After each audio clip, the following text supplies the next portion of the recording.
তোমরা কি এটি জানো যে তুর্কমেনিস্তান দেশে এমন একটি জায়গা আছে যেটিকে অনেকে নরকের দরজা বলে, কেননা এখানে আজ 50 বছরেরও বেশি সময় ধরে একটানা আগুন জ্বলছে।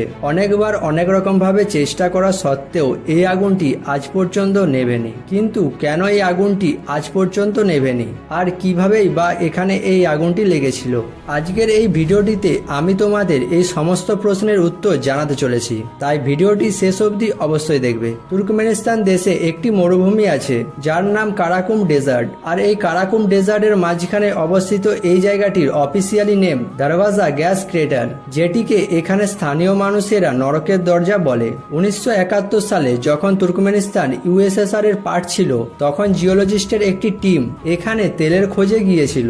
এরা যখন তেল খোঁজার জন্য এখানে খোঁড়া শুরু করে, তখন হঠাৎ এদের আশেপাশের একটি বড় এরিয়ার মাটি নিচের দিকে ধসে যায়, আর এখানে 230 ফিট ডায়ামিটার আর 98 ফিট গভীর একটি বড় গর্ত তৈরি হয়ে যায়। এখানে যারা কাজ করছিল তারা সবাই, আর তার সাথে এদের সমস্ত ইকুইপমেন্টসও মাটির সাথে ধসে যায়। কিন্তু লাকিলি এখানে কোনো মানুষ মারা যায়নি। এরপর এখানে থাকা জিওলজিস্টের টিম এটি নোটিস করে যে এই গর্তের ভেতর থেকে প্রচুর পরিমাণে বিষাক্ত গ্যাস বেরোচ্ছে, যেটি এনভায়রনমেন্টের জন্য খুবই ডেঞ্জারাস ছিল।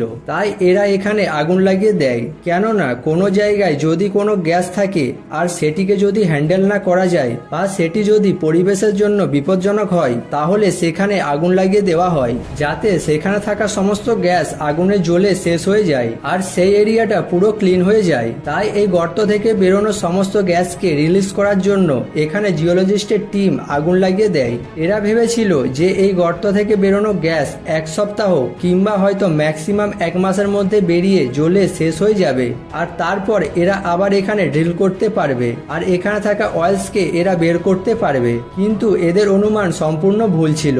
এখানে এতটাই পরিমাণে গ্যাস আছে যে আজ 50 বছর ধরে এই গর্তের ভেতর থেকে গ্যাস বেরিয়েই চলেছে, যার জন্য এখানে লাগানো আগুন আজ পর্যন্ত একটানা জ্বলছে। তো আজকের এই ভিডিওটি এখানেই শেষ করছি।